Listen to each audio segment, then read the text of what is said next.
آل إبراهيم إنك حميد مجيد. അൽഹംദുലില്ലാഹ്. അല്ലാഹുവിന്റെ അനുഗ്രഹത്താൽ സൂറത്തുൽ മറിയമിലെ 88-ാമത്തെ ആയത്ത് മുതൽ 98-ാമത്തെ ആയത്ത് വരെയാണ് നമ്മൾ ഓതി നിർത്തിയത്. കഴിഞ്ഞ ആഴ്ച അതിനു മുമ്പുള്ള 87-ാമത്തെ ആയത്ത് അവസാനം പറഞ്ഞിട്ടാണ് നമ്മൾ നിർത്തിയത്. 87-ാമത്തെ ആയത്തിന്റെ വിഷയം എന്തായിരുന്നു? لا يملكون الشفاعة إلا من اتخذ عند الرحمن أهدا. എന്താ ആയത്തിലെ വിഷയം എന്തായിരുന്നു?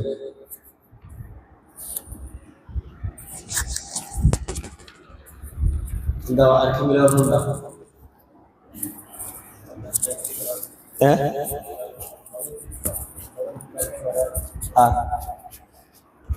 അള്ളാഹുവായിട്ട് ഉണ്ടാക്കിയ കരാർ. അഹദ് എന്ന് പറഞ്ഞ കരാർ തന്നെ അർത്ഥം. അഹദ് കരാർ. എന്താ ഷഫാഅത്തിന്റെ വിഷയമല്ലേ പറയുന്നത്? ശുപാർശ. അള്ളാഹുവിന്റെ അടുക്കൽ ആർക്കും ശുപാർശ ചെയ്യാൻ അനുമതിയില്ല. അവൻ അനുവദിക്കുന്ന ആളുകൾക്ക് മാത്രമേ അള്ളാഹുവിന്റെ അടുക്കൽ ശുപാർശ ചെയ്യാൻ സാധിക്കൂ. സൂറത്തുൽ ബഖറയില് ആയത്തുൽ കുർസിയിൽ നമ്മൾ പറയാറില്ലേ, എന്താ മന്ദല്ലദീ യശ്ഫഉ ഇൻദഹു ഇല്ലാ ബിഇദ്നിഹി, അള്ളാഹുവിന്റെ അനുവാദമില്ലാതെ ആരും ശുപാർശ ചെയ്യില്ല. നബി സല്ലല്ലാഹു അലൈഹി വസല്ലം ഫാത്തിമ റളിയല്ലാഹു അൻഹയെ പഠിപ്പിക്കുന്നുണ്ട്, ഫാത്തിമ, നിന്റെ ആഖിറ നീ സൂക്ഷിക്കണം. നിന്നെ സ്വർഗത്തിൽ പ്രവേശിപ്പിക്കാൻ എനിക്ക് സാധിക്കും. നബിതങ്ങൾക്ക് ശഫാഅത്ത് ചെയ്യാൻ സാധിക്കും. അത് നബിതങ്ങൾ ആർക്ക് വേണ്ടി ശഫാഅത്ത് ചെയ്യണം എന്ന് തീരുമാനിക്കാനുള്ള അർഹത പോലും നബിതങ്ങൾക്കില്ല. അത് അള്ളാഹു കൊടുക്കണം. അള്ളാഹു അനുവദിക്കുന്ന ആളുകൾക്ക് വേണ്ടി മാത്രമേ നബിതങ്ങൾ സല്ലല്ലാഹു അലൈഹി വസല്ലമക്കും മറ്റ് നബിമാർക്കൊക്കെ ശഫാഅത്ത് ചെയ്യാൻ പറ്റും. ഇപ്പൊ ഒരു തെറ്റായ ധാരണയുണ്ട്. കഴിഞ്ഞ ആഴ്ച ഞാൻ പറഞ്ഞില്ലേ, നമുക്ക് ഇന്ന് ഉസ്താദുണ്ട്, ഉസ്താദ് നമ്മൾ ശുപാർശ ചെയ്യും, അങ്ങനെ നമ്മൾ സ്വർഗത്ത് കയറ്റും. ദുനിയാവിലുള്ള പടച്ചോൻ നിബന്ധനാക്കിയ കർമ്മങ്ങളൊന്നും നിർവഹിക്കൂല. പടച്ചോൻ നിർബന്ധാക്കിയ ഫർളുകളൊന്നും നിർവഹിക്കൂല. ഹക്കുകളൊക്കെ പൂർത്തിയാക്കൂല. സക്കാത്ത് കൃത്യം കൊടുക്കൂല, നിസ്കാരം കൃത്യം നിർവഹിക്കൂല. ഏതെങ്കിലും ഉസ്താദായിട്ട് നല്ല അടുത്ത ബന്ധം ഉണ്ടാവും, ഉസ്താദിന് കുറെ കൊണ്ട് കൊടുക്കുന്നുണ്ടാവും. ഉസ്താദ് നമുക്ക് വേണ്ടി ശുപാർശ ചെയ്യും, അതുകൊണ്ട് നമ്മൾ രക്ഷപ്പെടും. അത് തെറ്റായ ധാരണയാണ്, ജഹാലത്താണ്, വിവരക്കേടാണ്. ഞങ്ങൾ അങ്ങനെയല്ല പഠിപ്പിച്ചത്. ഞാൻ കഴിഞ്ഞ ആഴ്ച ഫാത്തിമ റളിയല്ലാഹു അൻഹ സംഭവം പറഞ്ഞിരുന്നു. ഇല്ല, അലി റളിയല്ലാഹു അൻഹു പറയുന്നൊരു സംഭവമുണ്ട്. അലി റളിയല്ലാഹു അൻഹു ഒക്കെ മക്കത്ത് നിന്ന് പലായനം ചെയ്ത് മദീനത്തേക്ക് വന്നാന്നല്ലോ. അപ്പൊ കുടുംബവും നാടും എല്ലാം വിട്ടിട്ടാണ് വന്നത്. സാമ്പത്തികമായിട്ടൊക്കെ വലിയ പ്രയാസത്തിലാണ് മദീനയിൽ അവർ ജീവിച്ചത്. അലി റളിയല്ലാഹു അൻഹു മദീനത്തുണ്ടായിരുന്ന തോട്ടങ്ങളാണ്, കൃഷിയിടങ്ങളാണ് അന്ന് മദീനത്തുണ്ടായിരുന്നത്. ആ കൃഷിയിടങ്ങളിൽ പോയി അദ്ദേഹം പണിയെടുക്കും, തൊഴിലെടുക്കും. അങ്ങനെ കിട്ടിയ വേതനം കൊണ്ടാണ് നബിതങ്ങളുടെ മോളും ഭർത്താവും ജീവിച്ചു പോയത്. നബിതങ്ങളുടെ മോളും മരുമോനാന്നല്ലേ ഫാത്തിമയും അലിയും. അലി റളിയല്ലാഹു അൻഹു പറയാണ്, വീട്ടിലെ പണികളൊക്കെ ചെയ്തത് മകളായ നബിതങ്ങളുടെ മോളായ ഫാത്തിമ റളിയല്ലാഹു അൻഹയാണ്. വീട്ടിൽ മാവരക്കുക ഫാത്തിമ തന്നെയാണ്. അത് കാരണം ഫാത്തിമയുടെ കയ്യിൽ തയമ്പ് വന്നു. വീട്ടിലേക്ക് ആവശ്യമായിട്ടുള്ള വെള്ളം ഫാത്തിമ റളിയല്ലാഹു തന്നെ ദൂരെ നിന്ന് കോരിക്കൊണ്ടുവരും. അതുകൊണ്ട് ശരീരം വേദനിക്കുന്നു. വീട് മൊത്തം അടിച്ചു വൃത്തിയാക്കൊക്കെ ഫാത്തിമ തന്നെയാണ്. ആകെയുള്ളത് 1-2 ഡ്രസ്സ് മാത്രമാണ്. അപ്പോൾ ആ അടിച്ചു വൃത്തിയാക്കുന്ന സമയത്ത് ശരീരമാസകലം പൊടിപിടിക്കും. അതൊക്കെ കണ്ടപ്പോൾ എനിക്ക് വലിയ വിഷമായി. ഞാൻ ഫാത്തിമാനോട് പറഞ്ഞു, ഫാത്തിമ, അള്ളാഹിന്റെ റസൂലുള്ളാഹി സ്വല്ലല്ലാഹു അലൈഹി വസല്ലമയുടെ അടുക്കൽ കുറച്ച് സേവകർ വന്നിട്ടുണ്ട്, പണിക്കാരത്തികൾ, അടിമകൾ വന്നിട്ടുണ്ട്. അടിമപ്പണി അന്നത്തെ കാലത്തൊക്കെ അടിമകളുണ്ടല്ലോ.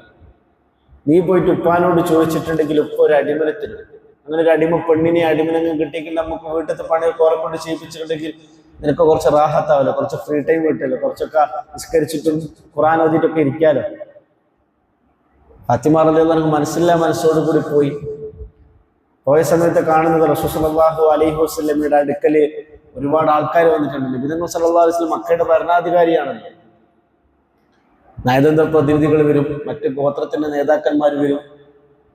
അങ്ങനെയുള്ള ആൾക്കാരോടൊക്കെ ഇതിന് സംസാരിച്ചുകൊണ്ടിരിക്കുകയാണ്. അവരൊക്കെ ഉള്ളതിന്റെ പേരിൽ അവരുടെ മുമ്പിൽ വെച്ച് ഉപ്പാനോട് തന്റെ ഒരു ദുനിയാവിന്റെ ആവശ്യം ചോദിക്കാൻ ഫാത്തിമ റളിയല്ലാഹു അൻഹ നാണായി എന്നാണ്. ഫാത്തിമ റളിയല്ലാഹു അൻഹ ചോദിച്ചില്ല. ഫാത്തിമ റളിയല്ലാഹു കുറെ നേരം കാത്തു നിന്നു. ഇവരുടെ തിരക്കൊക്കെ കാരണമായിട്ട് ഫാത്തിമ റളിയല്ലാഹു ഉപ്പായോട് ഒന്നും പറയാതെ ചോദിക്കാതെ മടങ്ങിപ്പോയി. റസൂലുള്ളാഹി സ്വല്ലല്ലാഹു അലൈഹി വസല്ലം ഫാത്തിമ വന്നതും, മകളായ ഫാത്തിമ റളിയല്ലാഹു വന്നതും ഒന്നും ചോദിക്കാതെ മടങ്ങിപ്പോയതും കണ്ടിട്ടുണ്ടായിരുന്നു. ആ തിരക്കൊക്കെ കഴിഞ്ഞതിന് ശേഷം നബി സല്ലല്ലാഹു അലൈഹി വസല്ലം ഫാത്തിമയുടെ അലിയുടെ വീട്ടിലേക്ക് പോയി. എന്തിനാ ഫാത്തിമ നീ വന്നത് ചോദിച്ചു.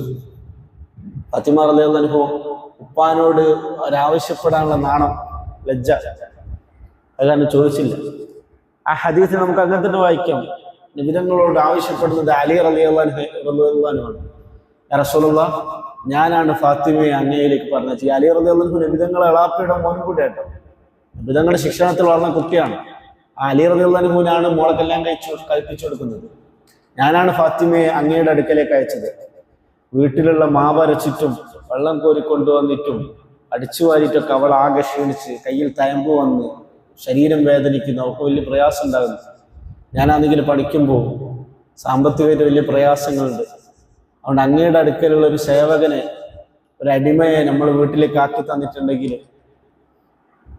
അത് ചോദിക്കാൻ വേണ്ടിയാണ് അവൾ വന്നത്.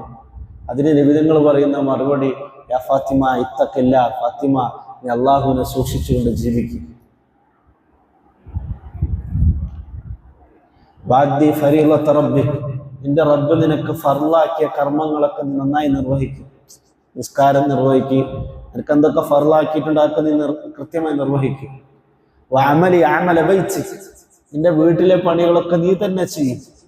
വഇദാ അഖൽത മർജഅക, അവസാനം നീ ഒരു ദിവസം രാവിലെ മൊത്തം പണിയെടുത്ത് ക്ഷീണിച്ച് അവശയായിട്ട് രാത്രി കിടക്കാനെത്തുന്ന സമയത്ത് ഫസബ്ബിഹി 33 വഹ്മദി 33 വകബ്ബിരി 34, നീ രാത്രി ക്ഷീണിച്ച് അവശയായിട്ട് കിടക്കയിലേക്ക് എത്തുന്ന സമയത്ത് നീ 33 തവണ അൽഹംദുലില്ലാ എന്നും 33 തവണ സുബ്ഹാനല്ലാഹ് എന്നും 33 തവണ അൽഹംദുലില്ലാ എന്നും 34 തവണ അല്ലാഹു അക്ബർ എന്നും പറയുക. എന്ത് പറയണം ഫൈസൽക്ക?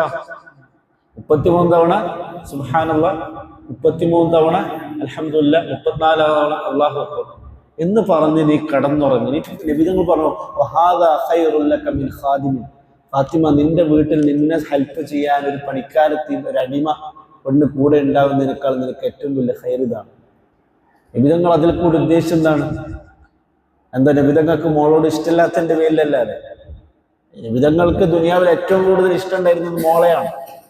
നബിതങ്ങൾ പലപ്പോഴും പറയുകയും ചെയ്തിട്ടുണ്ട്, പലപ്പോഴും പ്രകടിപ്പിക്കുകയും ചെയ്തിട്ടുണ്ട്.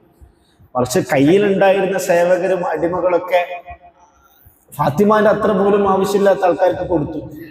ഫാത്തിമാന്റെ അത്ര പോലും ആവശ്യമില്ലാത്ത വീടുകളിലേക്കും മറ്റാവശ്യക്കാർക്കൊക്കെ കൊടുത്തു. ഫാത്തിമ കുറച്ച് ദുനിയാവിൽ പ്രയാസപ്പെട്ടാലും, എന്റെ മോള് കുറച്ച് കഷ്ടപ്പെട്ടാലും പ്രയാസപ്പെട്ടാലും അവളുടെ ആഖിറം രക്ഷപ്പെടണേ എന്നുള്ള വിധങ്ങൾ ആഗ്രഹം. വീട്ടിലെ പണികളൊക്കെ ചെയ്യാൻ വേറൊരാളൊക്കെ ഉണ്ട്. ഫാത്തിമ കുറച്ചൊക്കെ ഫ്രീ ആയി, കുറച്ചൊരു ലക്ഷറീസ് ആയിട്ടുള്ള, കുറച്ചൊരു പ്രീമിയം ആയിട്ടുള്ള, നമ്മൾ കുറച്ച് റാഹത്തൊക്കെ ഉള്ള ലൈഫ് ആകുമ്പോൾ തന്നെ ഫാത്തിമാന്റെ ഈമാനിൽ കുറവ് വന്നു പോകുമെന്ന് നിബിധങ്ങൾ പേടിച്ചു. ഫാത്തിമാന്റെ ഈമാനിൽ തഖ്വയിൽ കുറഞ്ഞു വന്നു പോകുമോ എന്ന് നിബിധങ്ങൾ പേടിച്ചു. അതിന് മറുപടിയായിട്ട് ഫാത്തിമ റളിയല്ലാഹു അൻഹ പറഞ്ഞ മറുപടിയും ആ ഹദീസിലുണ്ട്. യാ റസൂലുള്ളാഹ് റളീതു അനില്ലാഹി അസ്സ വജല്ല വ റസൂലുള്ളാഹി സ്വല്ലല്ലാഹു അലൈഹി വസല്ലം, ഉപ്പ അള്ളാഹു തന്നതിലും റസൂലുള്ളാഹി സ്വല്ലല്ലാഹു അലൈഹി വസല്ലമയിൽ ഞാൻ തൃപ്തയാണ്. ഇത് മതി, ഞാൻ ഈ പണിയെടുത്തിട്ട് ഇരിക്കും. അപ്പം നിബിധങ്ങൾ മോളെ പഠിപ്പിച്ച അങ്ങനെയാണ്, മോളെ വളർത്തിയത് അങ്ങനെയാണ്. നീ ലക്ഷറി ആയിട്ട് ജീവിച്ചോ, നീ അടിച്ചുപൊളിയായി ജീവിച്ചോ, നിന്റെ വീട്ടിലുള്ള എല്ലാ പണികളൊക്കെ ചെയ്യാൻ ഞാനൊരു സേവകയൊക്കെ ആക്കി തരും, നീ നിന്റെ ഫർളുകളൊക്കെ നിർവഹിക്കേണ്ട, ഇതൊന്നും ചെയ്യേണ്ട, നിന്നെ ഞാൻ പറഞ്ഞ സ്വർഗത്തിൽ കയറ്റിക്കൊള്ളാന്നല്ലല്ലോ നിബിധങ്ങൾ പഠിപ്പിച്ചത്. ഫാത്തിമ നിന്റെ പണികളൊക്കെ നീ തന്നെ എടുക്കുക, നിന്റെ നിസ്കാരങ്ങളൊക്കെ നീ തന്നെ നിർവഹിക്കും, നിന്റെ വീട്ടിലെ പണികൾ നീയൊക്കെ ചെയ്യും, റബ്ബിനെ ഭയപ്പെട്ട് തഖ്വയോട് ജീവിക്കും, അങ്ങനെ നിന്റെ സ്വർഗം നീ തന്നെ വാങ്ങും. അത് പഠിപ്പിച്ചു കൊടുക്കലല്ലേ ചെയ്തത്. അതാണ് ആ കഴിഞ്ഞ ആയത്തിൽ പറഞ്ഞു നിർത്തിയത്. ഓരോ ആളുകളുടെയും ആഖിറ രക്ഷപ്പെടുക ഓരുടെ അധ്വാനം കൊണ്ടാണ്. തുടർന്ന് അല്ലാഹു പറയുന്നു, വഖാലു ഇത്തഖദർ റഹ്മാനു വലദ. ഈദ് മുതലുള്ള 4 ആയത്തുകളിൽ അല്ലാഹു സുബ്ഹാനഹു വ തആല ഏറ്റവും പ്രധാനമായി സംസാരിക്കുന്നത് ക്രിസ്ത്യാനികളെ കുറിച്ചാണ്. ക്രിസ്ത്യാനികൾക്ക് സംഭവിച്ച വലിയൊരു അബദ്ധം, വലിയൊരു വൈകേടുണ്ട്. അവര് അള്ളാഹുവിന് മകനുണ്ട് എന്ന് പറഞ്ഞു. യേശു ക്രിസ്തു ദൈവത്തിന്റെ മകനാണ് എന്നാണ് ക്രിസ്ത്യാനികൾ വിശ്വസിക്കുന്നത്. പിതാവും പുത്രനും പരിശുദ്ധാത്മാവും കൂടിയ 3 പേരെയാണ് ക്രിസ്ത്യാനികൾ വിശ്വസിച്ചു പോരുന്നത്. അള്ളാഹു പറയാണ് വഖാലു ഇത്തഖദ റഹ്മാനു വലദ. ചില ആളുകൾ പറഞ്ഞു അള്ളാഹുവിന് മകനുണ്ട് എന്ന് പറഞ്ഞു. ലഖദ് ജിഅ്തും ശൈഅൻ ഇദ്ദ. അതീവ ഗുരുതരമായിട്ടുള്ള ഒരു കുറ്റമാണ്, ആരോപണമാണ് അവർ അതിൽ കൂടി പറഞ്ഞിരിക്കുന്നത്. തകാദു സ്സമാവാതു യതഫത്തർന മിൻഹു വതൻശഖുൽ അർളു വതഖറുൽ ജിബാലു ഹദ്ദ. ആകാശം, ഭൂമിയിലുള്ള പർവ്വതങ്ങളൊക്കെ അവര് പറയുന്ന ആ വർത്തമാനം കാരണമായിട്ട് പൊട്ടിച്ചിതരാനും തകർന്നു വീഴാനും അടുത്തിരിക്കും. എന്താ അങ്ങനെ പറയാൻ കാരണം? ഇപ്പൊ നമ്മൾക്കെതിരിൽ ഒരാൾ നടത്തുന്ന ഏറ്റവും വലിയൊരു ആരോപണം എന്താ? ഒരാൾക്ക് നമ്മളെ പറ്റി പറയാൻ പറ്റുന്ന ഏറ്റവും വലിയ കുറ്റം എന്താ? എന്താ അല്ല, ഏറ്റവും വലിയ നമുക്ക് സഹിക്കാൻ പറ്റാത്തൊരാരോപണം എന്താ? അപവാദാണ്, അവിഹിതമാണ്. ആ അവിഹിതത്തിൽ കൂടി ഒരു കുട്ടി ഉണ്ടെന്നൊക്കെ പറയാനാണ്. ഇപ്പൊ ഏതെങ്കിലും ഒരു റോട്ടിൽ കൂടി പോകുന്ന ഒരു കുട്ടിയെ കാണിച്ചിട്ട് ഇത് വ്യാഴം മോനാട്ടോ, നമുക്ക് സഹിക്കോ? നമുക്ക് 2 മോനാന്ന് എന്നൊക്കെ നാട്ടുകാർ പറയുന്നല്ല. നാട്ടുകാരൊക്കെ കാണിച്ച് നടത്തിയ ഒരു കല്യാണമാണ്. ആ കല്യാണം ഭാര്യയും മക്കളായിട്ടാണ് നമ്മൾ ജീവിച്ചു പോകുന്നത്.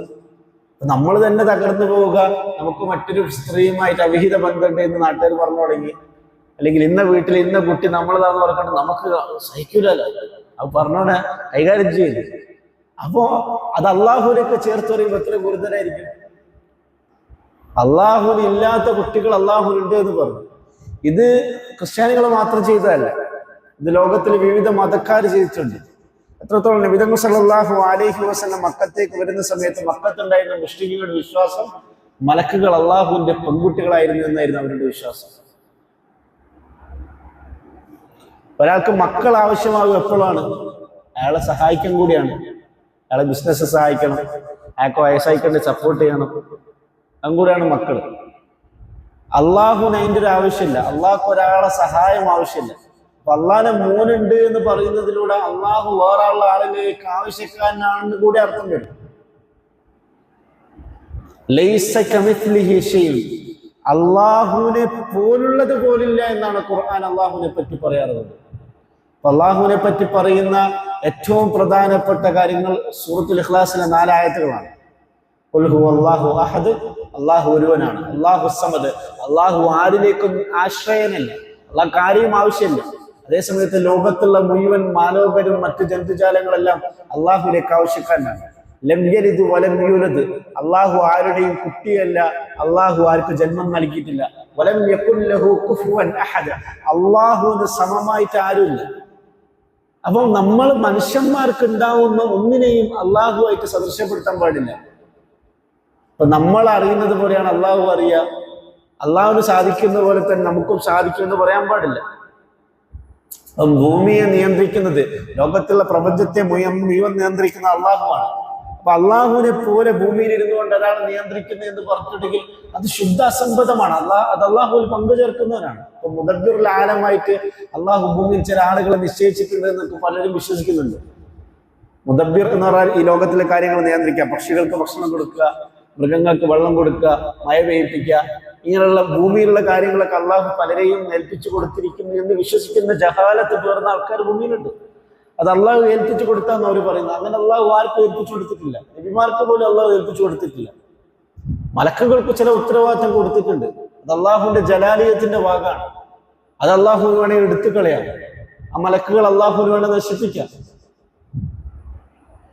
ഭൂമിയിലുള്ള മനുഷ്യന്മാരായിട്ടുള്ള ആളുകൾ ഈ ലോകത്തെ നിയന്ത്രിക്കുന്നു എന്ന് വിശ്വസിക്കുന്ന ആളുകൾ നമ്മുടെ കൂട്ടത്തിലുണ്ട്, നമ്മുടെ നാട്ടിലുണ്ട്. അത് ജഹാലത്താണ്, അത് വേറെക്കാണ്. ലൈസ കമിസ്ലിഹി ഷൈഉൻ. അള്ളാഹു ആരിലേക്കും അള്ളാഹു ആവശ്യക്കാരനല്ല. ഖുർആൻ പറയുന്ന പദം നോക്കൂ. അവര് പറയുന്ന പദം എത്രത്തോളം ഗുരുതരം എന്ന് വെച്ചിട്ടുണ്ടെങ്കിൽ ആകാശങ്ങൾ ആ പറയുന്ന അപവാദം കാരണമായിട്ട് തകരാൻ അടുത്തിരിക്കുന്നു. ഭൂമി തകരാൻ അടുത്തിട്ടുണ്ട്, പർവ്വതങ്ങൾ തകർന്നു വീഴാൻ അടുത്തിരിക്കുന്നു. അത്രയും ഗുരുതരമായിട്ടുള്ള ആരോപണമാണ് അവർ ചെയ്യുന്നത്. അന്ദഅഉ റഹ്മാനി വലദ. റഹ്മാനായ അള്ളാഹുവിന് മക്കളുണ്ട് എന്ന് അവർ പറയുന്നു. വമാ യംബഗി ലിർറഹ്മാനി അൻ യത്തഖിദ വലദ. അള്ളാഹുവിനൊരു മോനുണ്ടാവുന്നതിന്റെ ഒരാവശ്യം അള്ളാഹുവില്ല. ഒരാളുടെയും സഹായം അള്ളാഹുവില്ല. അള്ളാഹു പഠിച്ചോൻ തന്നെ ഖുർആനിൽ പറയുന്നുണ്ട്, ഇന്നല്ലാഹ യുംസിഖു സ്സമാവാതി വൽ അർള അൻ തസൂലാ വലഇൻ സാലതാ ഇൻ അംസകഹുമാ മിൻ അഹദിൻ മിൻ ബഅദി ഇന്നല്ലാഹ ഹലീമുൻ ഗഫൂറ. ഈ പർവ്വതങ്ങൾ ഇത്തരം ആരോപണം കാരണമായിട്ട് തകരുമായിരുന്നു. മനുഷ്യന്മാർ ചെയ്യുന്ന ദുൽമുകൾ പടച്ചോൻ ചെയ്യരുത് എന്ന് പറയുന്ന എത്ര വലിയ കുറ്റകൃത്യങ്ങൾ മനുഷ്യൻ ചെയ്യുന്നുണ്ട്. ഉദാഹരണം പറഞ്ഞാൽ ലൂത്ത് അലൈഹിസ്സലാമിന്റെ ജനത അല്ലാഹു സുബ്ഹാനഹു വ തആല നശിപ്പിച്ചത് മുമ്പൊന്നുമില്ലാത്ത വിധം ലോകത്തൊരു കുറ്റകൃത്യം ആരംഭിച്ചത് ലൂത്ത് അലൈഹിസ്സലാമിന്റെ ജനതയാണ്. പുരുഷനും തമ്മിലുള്ള ലൈംഗിക ബന്ധം ആരംഭിച്ച ലൂത്ത് അലൈഹിസ്സലാമിന്റെ ജനതയാണ്. ആ ജനതയെ അല്ലാഹു സുബ്ഹാനഹു വ തആല ഭൂമിയെ കീഴ്മേൽ മറിച്ചിട്ട് നശിപ്പിച്ചു. മീൻസ് ആ ജനതയെ ഭൂമിക്കടിയിലാക്കുകയും അവരെ ഭൂമിന്റെ മുകളിലാക്കി. അവിടെയാണല്ലോ ജോർദാനിലെ ചാവുകടലൊക്കെ ഉള്ളത്. പക്ഷെ ആ കുറ്റകൃത്യം ഇന്ന് എത്ര ലോകവ്യാപകമാണ്. അത് മനുഷ്യന്റെ റൈറ്റ്സ് ആണെന്ന് പറഞ്ഞുകൊണ്ട് പുസ്തകങ്ങളും അവകാശങ്ങളും അതിനുവേണ്ടിയുള്ള പ്രൈഡ് മാർച്ചുകൾ നടത്തുകയാണ്. പ്രൈഡ് അത് ഞങ്ങളുടെ അവകാശമാണ്, ഞങ്ങളുടെ അഭിമാനമാണ്. അങ്ങനെ ലൈംഗിക ബന്ധത്തിൽ ഏർപ്പെടും. ഈവൻ ക്രിസ്ത്യാനിറ്റിയിൽ അത് ഹറാമായിരുന്നു. അവസാനം പോപ്പിനെ തിരുത്തേണ്ടി വന്നു. ഈ ക്രിസ്തു മതത്തിന്റെ വലിയൊരു പ്രശ്നം ഇതാണ്. പുരോഹിതന്മാരാണ് ഇതിനെ നിയന്ത്രിക്കുക. പൗരോഹിത്യം അതിന് പലപ്പോഴായിട്ട് കൈകടത്തൽ നടത്തിയിട്ടുണ്ട്. ഇപ്പോൾ 2025 ഉണ്ടായിരുന്ന ക്രിസ്തു മതമായിരുന്നില്ല 1925 ഉണ്ടായിരുന്നത്. കഴിഞ്ഞ നൂറ്റാണ്ടിൽ യൂറോപ്പിലൊക്കെ റിനൈസൻസ് സംഭവിച്ചു എന്ന് പറയും. ജ്ഞാനോദയം, അതായത് വൈജ്ഞാനികപരമായിട്ടുള്ള വിപ്ലവം, വ്യാവസായികപരമായിട്ടുള്ള വിപ്ലവം. യൂറോപ്പിന്റെ ഫുൾ കൾച്ചർ തന്നെ മാറി. യൂറോപ്പിലെ സാമൂഹിക രീതികൾ തന്നെ മാറി. അതോടൊപ്പം തന്നെ യൂറോപ്പിലെ ക്രൈസ്തവതയുടെ രീതികളൊക്കെ മാറിയിട്ടുണ്ട്. ഒരു കാലഘട്ടത്തിൽ ക്രിസ്തു മതത്തിൽ കുറ്റകൃത്യമായിട്ടുള്ള പല കുറ്റകൃത്യങ്ങളും പല തിന്മകളും പിന്നീട് പൗരോഹിത്യന്മാർ അനുവദനീയമാക്കി കൊടുത്തു. ഒപ്പ് പോലും അതിന് അനുവദിച്ചു കൊടുത്തല്ലോ, കുഴപ്പമില്ല എന്ന് പറഞ്ഞു.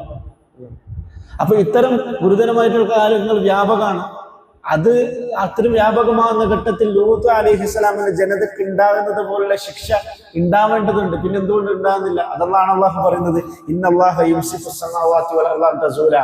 ഈ ഭൂമിയും ആകാശവും ഒന്നും തകരാതെ ഇതിനെ പിടിച്ചു നിർത്തുന്നത്. ഇത്തരം കുറ്റകൃത്യങ്ങളൊക്കെ ചെയ്തിട്ടുണ്ടെങ്കിൽ സ്വാഭാവികമായിട്ട് അള്ളാഹുവിന്റെ ശിക്ഷ ഇറങ്ങേണ്ടതാണ്. പക്ഷെ ആ ശിക്ഷ ഇറങ്ങാതെ പിടിച്ചു വെച്ചത് അള്ളാഹുവാണ്.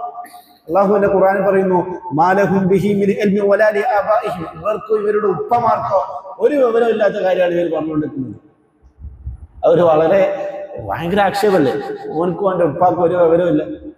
ഖുർആൻ പറയാണ്, കബറത് കലിമതൻ തഖ്റുജു മിൻ അഫ്വാഇഹിം. അവരവരുടെ വായ് കൊണ്ട് പറയുന്ന ഇത്തരം വർത്തമാനങ്ങൾ, ഇത്തരങ്ങൾ കള്ളങ്ങൾ അതീവ ഗുരുതരാണ്.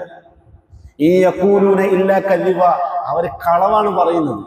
പഠിച്ചവനെ പറ്റി അള്ളാഹുവിന് കുട്ടിയുണ്ട് എന്ന് പറയുക, മലക്കുകൾ അള്ളാഹുവിന്റെ പെൺകുട്ടികളാണെന്ന് പറയുക, അത്തരം പലതരത്തിലുള്ള വിവരക്കേടുകൾ പറയുക, മനുഷ്യന്റെ ആൾരൂപങ്ങൾ ദൈവത്തിന്റെ ആൾരൂപങ്ങളായിക്കൊണ്ട് ഭൂമിയിലേക്ക് ആഗതമാവുന്ന ആളുകളുണ്ടെന്ന് പറയുക. അപ്പൊ ഹിന്ദു വിശ്വാസത്തിൽ, ഹിന്ദു മതത്തിൽ അതാണ് കൂടുതൽ, ദൈവത്തിന്റെ ആൾരൂപങ്ങളായിട്ട് ഭൂമിയിലേക്ക് കുറെ ആൾക്കാർ വരും. ക്രിസ്ത്യാനിറ്റിയിലും അങ്ങനെ തന്നെയാണ്. ദൈവം മനുഷ്യരൂപത്തിൽ ഭൂമിയിലേക്ക് വന്നു എന്നാണ് ക്രിസ്ത്യാനികൾ വിശ്വസിക്കുന്നത്. അപ്പോൾ ഈ ആയത്തിന് തൊട്ട് മുമ്പുള്ള ആയത്തായിട്ട് ബന്ധമുണ്ട്. കാരണം ക്രിസ്ത്യാനികൾ പറയുന്നത് യേശുക്രിസ്തുവിന്റെ ശുപാർശയിൽ ഞങ്ങൾ രക്ഷപ്പെടുമെന്നാണ്. ദൈവത്തിന്റെ മകൻ ഞങ്ങൾക്ക് വേണ്ടി ശുപാർശ ചെയ്യും എന്നാണ് അവർ പറഞ്ഞത്. എന്താ ക്രൈസ്തവ വിശ്വാസത്തിന്റെ അടിസ്ഥാനം? എന്താ ക്രിസ്ത്യാനികൾ വിശ്വസിക്കുന്നത്?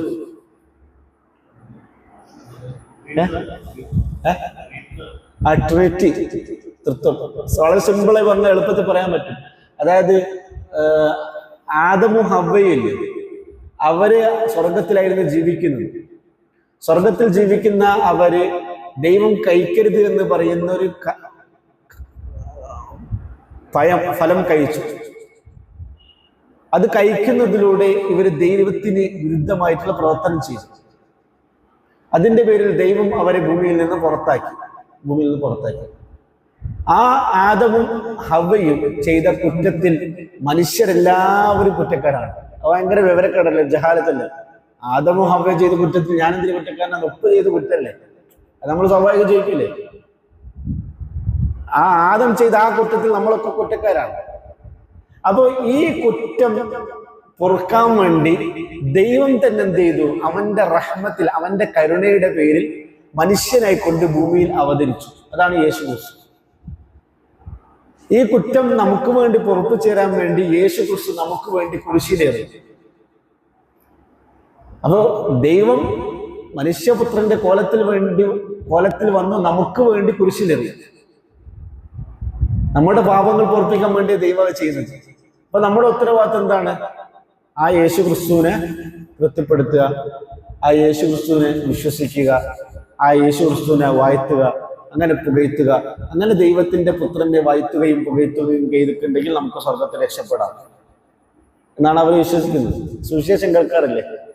പണ്ടത്തെ കാലത്തുള്ള പോലെ സുവിശേഷം ഒന്നും പറയാറില്ല, പരസ്യമായിട്ടടയും പറയാറില്ല. മുമ്പൊക്കെ പണ്ട് പിന്നെ മിഷണറീസിന്റെ പരിപാടിയൊക്കെ ആയിട്ട് ഒരുപാട് നടക്കുക. നമ്മൾ മാട്ടൂലൊക്കെ ഭയങ്കര കൂടുതലാണ്. ഇപ്പൊ ഞാൻ മാട്ടിൽ നിന്ന് വരുന്ന സമയത്ത് അവിടെ ചില ഏരിയകളിലൊക്കെ ക്രിസ്ത്യൻ ഏരിയകൾ മാത്രമുണ്ട്, ബാക്കിയുള്ള മുസ്ലിം ഏരിയ. അപ്പൊ അവിടെയുള്ള ആൾക്കാർക്ക് പണ്ടൊക്കെ മിഷണറീസ് വർക്ക് വളരെ കൂടുതലാണ്. റോഡ് സൈഡിലൊക്കെ ഇതിങ്ങനെ സുവിശേഷം പറഞ്ഞുകൊണ്ടിരിക്കും. അപ്പൊ ഇതിനു വേണ്ടിയാണ് അവർ നിന്നത്. പക്ഷെ അതിൽ തന്നെ വളരെ അബദ്ധങ്ങളില്ലേ. ഇത് ഈ ആദ്യം ചെയ്ത കുറ്റം ഇങ്ങനെ നമ്മൾ ഏറ്റെടുക്കുക, അതിന്റെ ആവശ്യമില്ലല്ലോ. രണ്ടാമത്തെ കാര്യം, ദൈവം എങ്ങനെയാണ് മനുഷ്യനായി മാറുക? അപ്പൊ ദൈവം പറയും മനുഷ്യൻ പറയുകയാണോ? മനുഷ്യനായി ഭൂമിയിൽ വന്ന ദൈവം എങ്ങനെയാണ് മരണപ്പെടുക? ഇതൊക്കെ സ്ഥിരപ്പെട്ട കാര്യമാണോ? ഒരുപാട് ചോദ്യങ്ങൾ ബാക്കിക്കുന്നില്ല. അപ്പൊ അവർ വിശ്വസിക്കുന്നത് ആ ദൈവപുത്രൻ അവർക്ക് വേണ്ടി ശുപാർശ ചെയ്യുമെന്നുള്ള കാര്യമാണ്. പക്ഷെ അതൊരു മൂഢചരിതമായ അബദ്ധ വിശ്വാസമാണ്. എന്നിട്ട് പറയാണ്,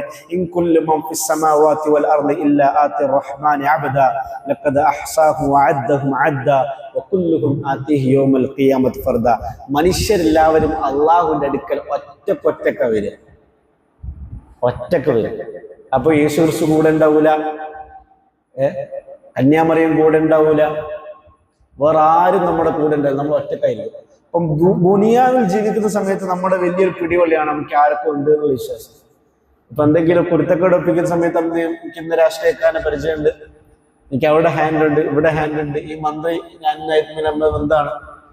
ഇപ്പൊ മണ്ണടിക്കാൻ പാടില്ലാത്തൊരു സ്ഥലത്ത് മണ്ണടിച്ചിട്ട് ഒരു ബിൽഡിംഗ് കിട്ടുന്നതായിരിക്കും. അപ്പൊ എന്താ കെട്ടുന്ന സമയത്ത് പേടിക്കാന്നില്ല, എല്ലാം നമ്മളെ ആൾക്കാരാണ്, ഉദ്യോഗസ്ഥന്മാരൊക്കെ നമ്മളെ ആൾക്കാരാണ്. അങ്ങനെ ദുനിയാവിൽ നമുക്ക് അങ്ങനെ ഒരു ഇതുണ്ട്. നമ്മൾ എന്ത് ചെയ്യുന്ന സമയത്ത് അങ്ങനെയൊക്കെ ശ്രദ്ധിക്കും, നമുക്ക് കുറെ ആൾക്കാരുണ്ട് എന്നുള്ളത്. പക്ഷെ അതില്ലാത്തൊരു സമയമാണ് ആഖിറം, വിചാരണയുടെ സമയം. ഖുർആൻ പറയുന്ന പദം ഇതാണ്, വകുല്ലുഹും ആതിഹി യൗമൽ ഖിയാമത്തി ഫർദ. എല്ലാ ആളുകളും ഖിയാമത്ത് നാളിൽ അല്ലാഹു സുബ്ഹാനഹു വ തആലയുടെ അടുക്കൽ ഒറ്റക്കായിരിക്കും വരിക. ഒറ്റക്കായിരിക്കും, മനുഷ്യൻ ഒറ്റപ്പെടും, ആരും സഹായിക്കാൻ ആരും ഉണ്ടാവില്ല. തൊട്ട് മുമ്പിൽ എന്താ, ഇൻകുല്ലു മൻ ഫിസ് സമാവാതി വൽ അർളി ഇല്ലാ ആതി റഹ്മാനി അബ്ദ. ഒറ്റക്ക് മാത്രമല്ല വരിക, അടിമയായിട്ടാണ് വരിക. ഇല്ലാ ആതി റഹ്മാനി അബ്ദ എന്ന് പറഞ്ഞാൽ അടിമയായിട്ടാണ് വരിക.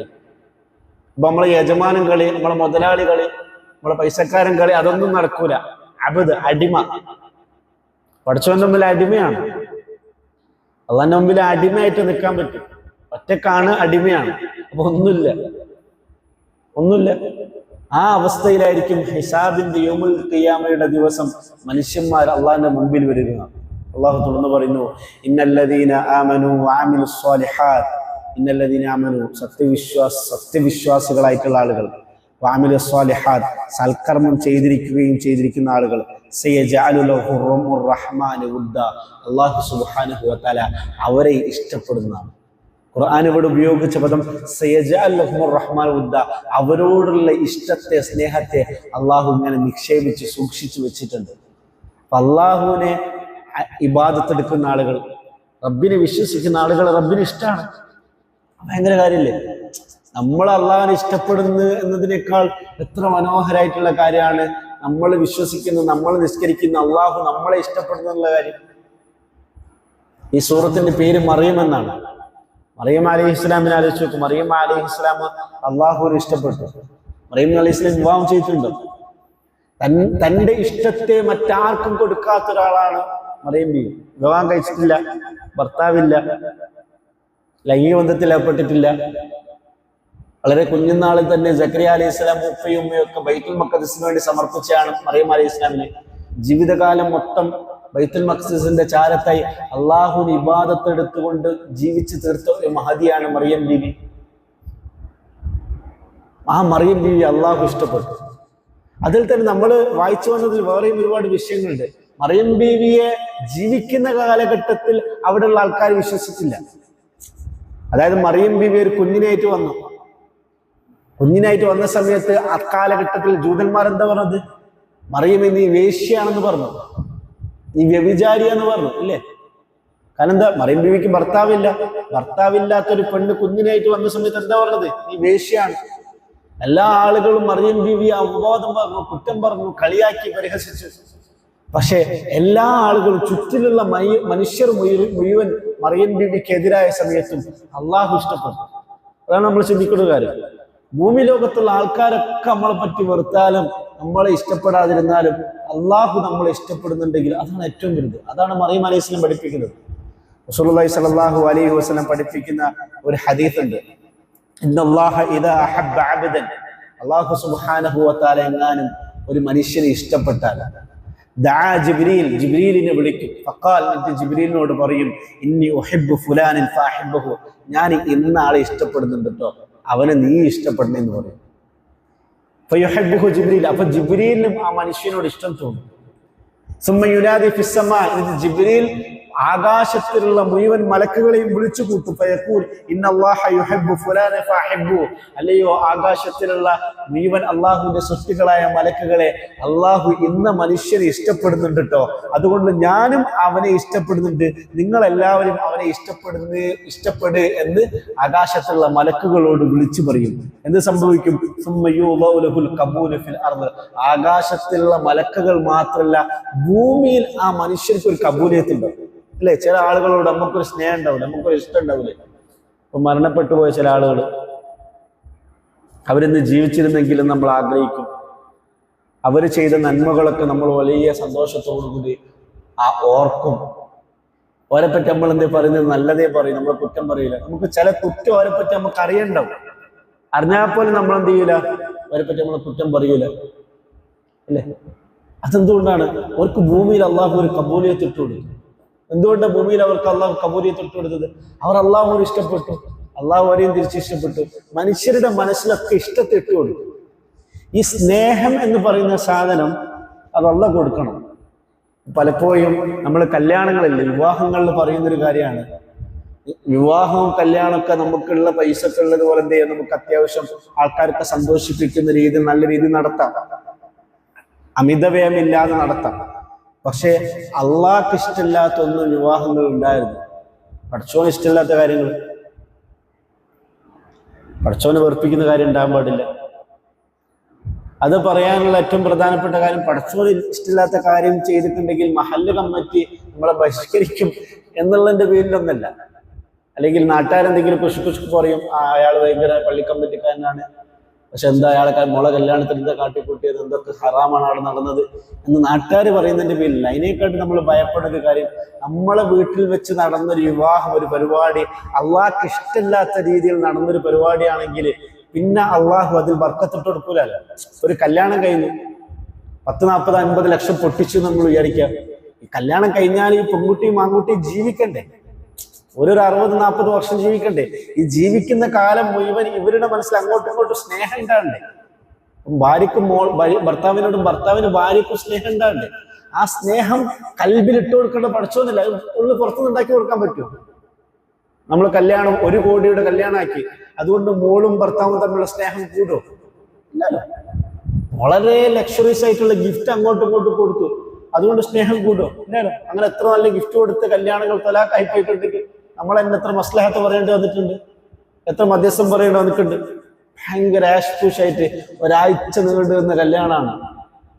ഓള് അങ്ങോട്ടേക്ക് ഇത് കൊടുത്തു, പുതിയാപ്പക്ക് റോൾസ് റോയ്സ് കൊടുത്തു, ലംബോർഗിനി കൊടുത്തു, റേഞ്ച് റോവർ കൊടുത്തു, അങ്ങനെ എത്ര തലാഖായി പോയിട്ടുണ്ട്. അത് അങ്ങോട്ടും ഇങ്ങോട്ടും കൊടുക്കുന്ന സാധനം കൊണ്ടോ പൊടിക്കുന്ന പൊടികൾ കൊണ്ടോ കോടികൾ കൊണ്ടോ ലക്ഷം കൊണ്ടോ സ്നേഹം ഉണ്ടാവില്ലല്ലോ. സ്നേഹം പഠിച്ച് അങ്ങോട്ടും ഇങ്ങോട്ടും ഹൃദയത്തിൽ ഇട്ട് കൊടുക്കണ്ടേ? ഒന്നിച്ച് കിടക്കുന്ന സമയത്ത് ഭാര്യയോട് ഭർത്താവിന്റെ സ്നേഹം, മനസ്സിലെ സ്നേഹം ഉണ്ടാവണം, ഭർത്താവിനോട് ഭാര്യക്കും മനസ്സിൽ സ്നേഹവും കരുണയും ഉണ്ടാവണം. അത് പഠിച്ചു വിട്ട് കൊടുക്കണ്ടല്ലേ? ഖുർആൻ പറയുന്നുണ്ട്, വജഅല ബൈനക്കും മവദ്ദത വറഹ്മ. ഈ സ്നേഹം ഇട്ട് കൊടുക്കേണ്ടത് അള്ളാഹുവാണ്. അതാണ് അള്ളാഹു പറയുന്നത്. ഇനി അള്ളാഹു സുബ്ഹാനഹു വ തആല ഏതെങ്കിലും മനുഷ്യനെ വെറുത്തിട്ടുണ്ടെങ്കിൽ, അള്ളാഹു ജിബ്രീലിനെ വിളിച്ചിട്ട് പറയും, ഞാൻ ഇന്ന ആളെ വെറുക്കുന്നുണ്ട്, നീ അവനെ വെറുക്കണം. ജിബ്രീൽ അവനെ വെറുക്കും. ജിബ്രീൽ വെറുക്കുമെന്ന് മാത്രമല്ല, ജിബ്രീൽ ആകാശത്തുള്ള മുഴുവൻ മലക്കുകളോട് വിളിച്ചു പറയും. അങ്ങനെ മലക്കുകൾ എല്ലാവരും ആ മനുഷ്യനെ വെറുക്കും. പിന്നെ ഭൂമി ലോകത്തുള്ള മുഴുവൻ മനുഷ്യരുടെയും ഹൃദയത്തിൽ അവനോടുള്ള വെറുപ്പിന് അള്ളാഹു ഇട്ടുകൊടുക്കും. എങ്ങനെയുള്ള മനുഷ്യര്? അള്ളാഹിനെ ഇഷ്ടപ്പെടുന്ന മനുഷ്യരല്ല, സാലിഹ്യങ്ങളെ മനസ്സിൽ അവനോടൊരു വെറുപ്പുണ്ടാവും. അവൻ എത്ര വലിയ നിസ്കാരക്കാരനാണെങ്കിൽ ആൾക്കാർക്കൊക്കെ അവനോടൊരു വെറുപ്പായിരിക്കും. കാരണം എന്താ? അവനിൽ അള്ളാഹുവിന് വെറുപ്പുണ്ടാക്കുന്ന എന്തോ ഒരു കർമ്മവും ചെയ്യുന്നുണ്ട്, കുറ്റവും ചെയ്യുന്നുണ്ട്, കുറ്റകൃത്യവും ചെയ്യുന്നുണ്ട്. ഇപ്പൊ നമ്മൾ മഹാന്മാരായ സഹാബിമാര്, അവര് സാധുക്കളായിട്ടുള്ള ആൾക്കാരുണ്ട്, ഒരു പൈസ ഇല്ലാത്ത ആൾക്കാരുണ്ട്. ഇപ്പം ഉദാഹരണം പറഞ്ഞ ബിലാൽ റളിയല്ലാഹു കണ്ണുകൾ കൊണ്ട് കണ്ട് നമുക്ക് ഇഷ്ടപ്പെടുന്ന ഒരു കോലത്തിലല്ല, കറുത്തിരുണ്ടിട്ടാണ്, കുറുതാണ്, മുടി ചുരുണ്ടവനാണ്, എത്തോപ്യക്കാരനായ അടിമപ്പെണ്ണിന്റെ മോനാണ് ബിലാല്. ഒരാളെ കണ്ടാൽ നമുക്ക് ഇഷ്ടപ്പെടുന്ന കോലത്തിലല്ല ബിലാൽ ഉള്ളത്. വലിയ കുടുംബക്കാരനല്ല, സമ്പത്തുള്ള ഫാമിലിക്കാരനല്ല, പൈസ ഉള്ള ആളല്ല. എന്നിട്ടും ഇന്നും ബിലാൽ റളിയല്ലാഹുവിനെ കുറിച്ച് പറയുമ്പോൾ നമ്മൾ ഇഷ്ടപ്പെടുന്നുണ്ട്, നമുക്ക് ഭയങ്കര സ്നേഹമുണ്ട്. ഇപ്പൊ കഴിഞ്ഞ ദിവസം ഒരു പണ്ഡിതൻ പറയുന്നത് കേട്ടു, സ്വർഗത്തിൽ എത്തണം എന്ന ആഗ്രഹത്തെക്കാൾ കൂടുതൽ എനിക്കുള്ളത് സ്വർഗത്തിലുള്ള ചില ആളുകളുടെ സഹവാസമാണ്. അല്ലേ? നമ്മൾ സ്വർഗത്തിലെത്തിക്കഴിഞ്ഞാൽ നമുക്ക് വലിയ ബോധ്യമില്ലേ? നബിതങ്ങളെ കാണുക, നബിതങ്ങളുടെ അടുക്കൽ പോയി ഇരിക്കുക, നബിതങ്ങളോട് ചോദിക്കുക, അബൂബക്കർ റളിയല്ലാഹു കാണുക, ഉമർ എന്നൊക്കെ നമ്മൾ കേട്ടിട്ടുള്ള ഒരു ഉമറില്ലേ, അതെങ്ങനെയാണ് അത് കാണുന്നത്? എന്താണ് അവസ്ഥ? ഇല്ലേ? ഇബ്രാഹിം അലൈഹി ഇസ്ലാമിനെ കാണാം, ആദം മനുഷ്യരുടെ പിതാവ് ആദം അലൈഹി ഇസ്ലാം വലിയ ആകാര രൂപമുള്ള ഒരാളാണ്, ഹവ്വ എന്നാണ് ഭാര്യയുടെ പേര്. അവരൊക്കെ ഒന്ന് കാണാനുള്ള ഒരു ആഗ്രഹം ഉണ്ടാവില്ല. അത് മനസ്സിന്റെ അകത്തുള്ള ഇഷ്ടമല്ലേ, ഓരോടുള്ള ഇഷ്ടമല്ലേ? ആ ഇഷ്ടം എങ്ങനെ ഉണ്ടായത്? അത് അള്ളാഹു ഇട്ടതാണ്. അപ്പൊ അബൂബക്കർ റളിയല്ലാഹു അൻഹുവിനോട് നമ്മുടെ മനസ്സിലുള്ള ഇഷ്ടം അള്ളാഹു ഇട്ടതാണ്. അപ്പം റബ്ബ് നമ്മൾ ഇഷ്ടപ്പെടുന്നു. അതാണ് റസൂൽ സല്ലല്ലാഹു അലൈഹി വസല്ലം പഠിപ്പിക്കുന്ന ഒരു ദുആ ഉണ്ട്, അത് നമ്മൾ പതിവാക്കണം. അതിങ്ങനെയാണ്, നബി തങ്ങൾ സല്ലല്ലാഹു അലൈഹി വസല്ലം പറയുന്നു, കാന മിൻ ദുആഇ ദാവൂദ് അലൈഹിസ്സലാം, ദാവൂദ് അലൈഹിസ്സലാമിന്റെ ദുആകളിൽപ്പെട്ടതാണ്. എല്ലാവരും ഒന്ന് ചേർന്ന് പറഞ്ഞു, അല്ലാഹുമ്മ ഇന്നി അസ്അലുക ഹുബ്ബക വഹുബ്ബ മൻ യുഹിബ്ബുക വൽ അമല അല്ലദി യുബല്ലിഗുനി ഹുബ്ബക അല്ലാഹുമ്മ ജഅൽ ഹുബ്ബക അഹബ്ബ ഇലയ്യ മിൻ നഫ്സി വഅഹ്ലി വമിനൽ മാഇൽ ബാരിദ്. സല്ലല്ലാഹു അലൈഹി വസല്ലം സാധാരണ ചെയ്യുന്ന ദുആണ്. ആ ദുആന്റെ അർത്ഥം, അല്ലാഹു നിന്റെ ഇഷ്ടത്തെ ഞാൻ ചോദിക്കാണ്, പക്ഷെ നീ എന്നെ ഇഷ്ടപ്പെടണേ. അല്ലാഹു നീ ഇഷ്ടപ്പെടുന്നവരും എന്നെ ഇഷ്ടപ്പെടണേ. അള്ളാഹിനെ ഇഷ്ടപ്പെടുന്ന കുറെ ആൾക്കാർ എന്ന് പറഞ്ഞാൽ സാലിഹ്യങ്ങളായിരിക്കും, കള്ളു കുടിക്കാത്തവന്മാരായിരിക്കും, ഹറാമിലൊന്നും ചെന്ന് ചാടാത്ത ആൾക്കാരായിരിക്കും, നിസ്കാരക്കാരായിരിക്കും, പടച്ചവനെ പേടുള്ളവരായിരിക്കും, മക്കളെയും ഭാര്യയും കുടുംബത്തെയും അയൽക്കാരെയും എല്ലാം നോക്കുന്നവനായിരിക്കും, നല്ല മനുഷ്യനായിരിക്കും. ഇങ്ങനെയുള്ള നല്ല മനുഷ്യന്മാർ പടച്ചവൻ എന്നെ ഇഷ്ടപ്പെടുന്നത്. നിന്റെ ഇഷ്ടം കരഗതമാക്കുന്ന രീതിയിലുള്ള ജീവിതം, അമലുകൾ എന്റെ ജീവിതത്തിൽ നീ തരണമേ. അല്ലാഹുമ്മ ജഅൽ ഹുബ്ബക അഹബ്ബ ഇലൈ മിൻ നഫ്സി വഅഹ്ലി മിനൽ മാഇൽ ബാരിദ്. പടച്ചവനെ എന്റെ സ്വന്തം നഫ്സിനേക്കാൾ, എന്റെ ഭാര്യയും മക്കളേക്കാൾ ദുനിയാവിൽ നല്ല ചൂടുള്ള സമയത്ത് കുടിക്കാൻ കിട്ടുന്ന തണുത്ത വെള്ളം, അത് ഒരു കാര്യമാണ്. നമുക്ക് ഭയങ്കര ചൂട്, എരി പൊരി കൊള്ളുന്ന സമയത്ത് നമുക്ക് ഏറ്റവും കൂടുതൽ ഇഷ്ടം എന്താ? കുറച്ച് വെള്ളം കുടിക്കാൻ കിട്ടിയായിരിക്കും. അങ്ങനെ ചൂട് സമയത്ത് കിട്ടുന്ന ഒരു തണുത്ത വെള്ളത്തെക്കാളും എന്റെ കുടുംബത്തെയും ഭാര്യയെയും മക്കളെക്കാളും എന്റെ സ്വന്തം നഫ്സിനേക്കാളും പടച്ചോനെ നിന്റെ ഇഷ്ടം കിട്ടണം എന്നുള്ളൊരു ആഗ്രഹം എന്റെ മനസ്സിലുണ്ടാക്കണം. ഇത് ഞങ്ങൾ സാധാരണ ചെയ്യുന്നൊരു ദുആണ്. അങ്ങനെയുള്ള അള്ളാഹുവിന്റെ ഇഷ്ടം അള്ളാഹു ഇട്ടുകൊടുക്കും. അള്ളാഹുവിന് ഇഷ്ടമുണ്ടാവും ആരോട്? അള്ളാഹുവിന് ഭയപ്പെടുന്ന, അവനെ ഇബാദത്ത് എടുക്കുന്ന ആളുകൾ. ഫഇന്നമാ യസ്സർനാഹു ബിലിസാനിക ലിതുബശ്ശിറ ബിഹിൽ മുത്തഖീന വതുൻദിറ ബിഹി ഖൗമൻ ലുദ്ദ. ഖുർആനിലെ ഈ പറയുന്ന ആയത്തുകളൊക്കെ മനുഷ്യന്മാർക്ക് മനസ്സിലാകുന്ന വളരെ സിമ്പിളായുള്ള രീതിയിലാണ് അള്ളാഹു പറയുന്നത്. എന്തിനാണത്? ലിതുബശ്ശിറ ബിഹിൽ മുത്തഖീൻ, മുത്തഖീങ്ങളായിട്ടുള്ള ആളുകൾക്ക് സന്തോഷ വാർത്തയാണ്. വതുൻദിറ ബിഹി ഖൗമൻ ലുദ്ദ. അതേ സമയത്ത് അള്ളാഹുവിനെ ധിക്കരിക്കുന്ന, ഹറാമുകൾ ചെയ്യുന്ന പാപികളായിട്ടുള്ള ആളുകൾക്കുള്ള മുന്നറിയിപ്പാണ്. അത്തബ്ശീർ വൽ ഇൻദാറാണ്. അല്ലെ? സ്വർഗത്തെക്കുറിച്ച് ആലോചിക്കുന്ന സമയത്ത് അതൊരു സന്തോഷ വാർത്തയാണ്. നരകത്തെക്കുറിച്ച് ആലോചിക്കുന്ന സമയത്ത് ഒരു മുന്നറിയിപ്പാണ്, ഒരു ഭയമാണ്, ഒരു പേടിയാണ്. ആ സ്വർഗത്തെക്കുറിച്ചും നരകത്തെക്കുറിച്ചും നമുക്ക് മുന്നറിയിപ്പ്, സന്തോഷ വാർത്ത തരാൻ വേണ്ടിയാണ് ഈ ഖുർആനിലുള്ള ആയത്തുകൾ. തുടർന്ന് അല്ലാഹു പറയുന്നു, വകം അഹ്ലക്നാ ഖബ്ലഹും മിൻ ഖർനി. ഇവർക്ക് മുമ്പായി കൊണ്ട് എത്ര സമൂഹങ്ങളെയും സമുദായങ്ങളെയും ഞാൻ നശിപ്പിച്ചു. ഹൽ തുഹസ്സു മിൻഹും മിൻ അഹദിൻ ഔ തസ്മഉ ലഹും റിക്സ. ആ ഖുർആന്റെ പദം വളരെ ഗൗരവമാണ്. ഹൽ തുഹസ്സു മിൻഹും മിൻ അഹദിൻ, അവരിലെ ആരെങ്കിലും നിങ്ങൾക്ക് ഒന്ന് ഫീൽ ചെയ്യാനെങ്കിലും പറ്റുന്നുണ്ടോ? അഹസ എന്ന അറബി പദത്തിനർത്ഥം കാണാൻ പറ്റുന്നുണ്ടോ, കേൾക്കാൻ പറ്റുന്നുണ്ടോ എന്നല്ല, ഫീൽ ചെയ്യാനെങ്കിലും പറ്റുന്നുണ്ടോ എന്നർത്ഥം. ഭൂമിയിൽ അള്ളാഹുവിനെ ധിക്കരിച്ച് ജീവിച്ച ഒരുപാട് ആൾക്കാർ, ഇവരെല്ലാം ഒരു വലിയ അധിപന്മാരായിരുന്നു.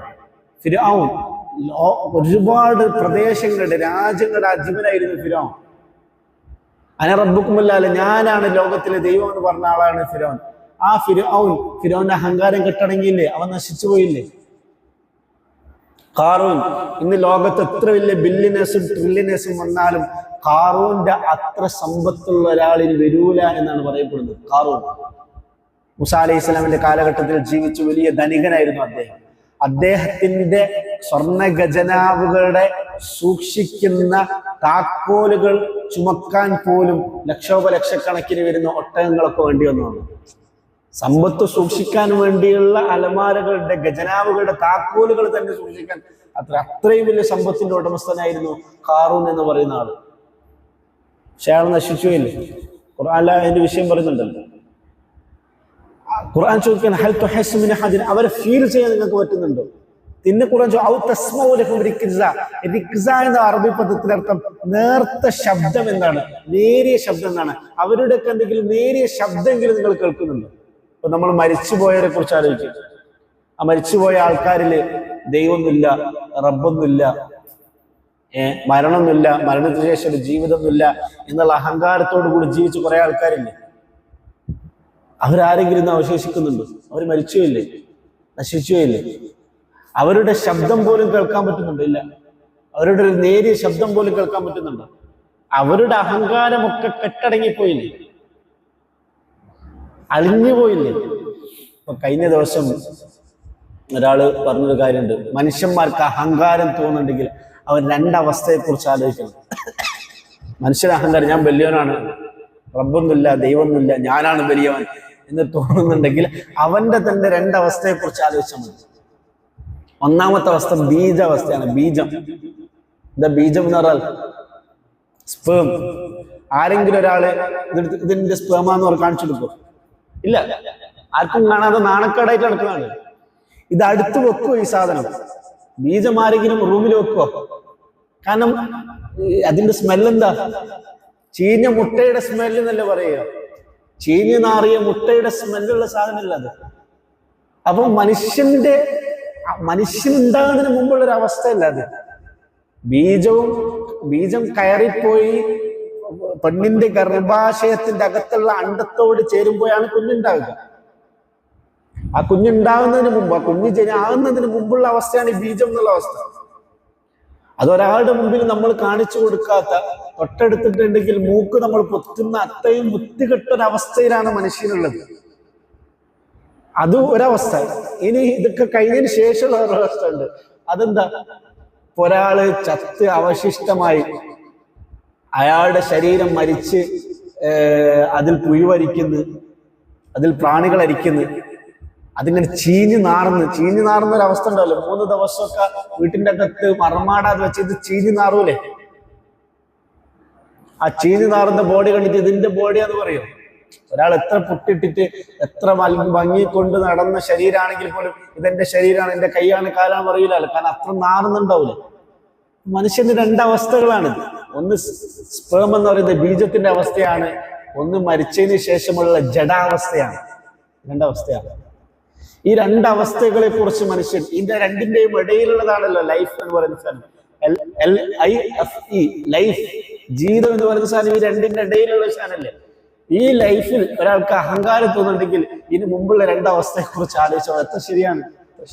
ആ ഖുർആൻ ചോദിക്കുന്നത് ഹൽ തുഹസ്സു മിൻ അഹദിൻ ഔ തസ്മഉ ലഹും റിക്സ, അല്ലാഹുവിനെ അവിശ്വസിച്ച് അഹങ്കാരം കൊണ്ട് നടന്ന ആളുകളൊക്കെ മരിച്ചു മണ്ണടങ്ങി. അവരുടെ ഒരു അവശേഷം ബാക്കിയില്ല. അവരുടെ ഒരു നേരിയ ശബ്ദം പോലും നിങ്ങൾക്ക് കാണാൻ സാധിക്കുന്നില്ല. അല്ലാഹു സുബ്ഹാനഹു വ തആല കാര്യം മനസ്സിലാക്കാൻ നമുക്കൊക്കെ തൗഫീഖ് നൽകി അനുഗ്രഹിക്കുമാറാകട്ടെ.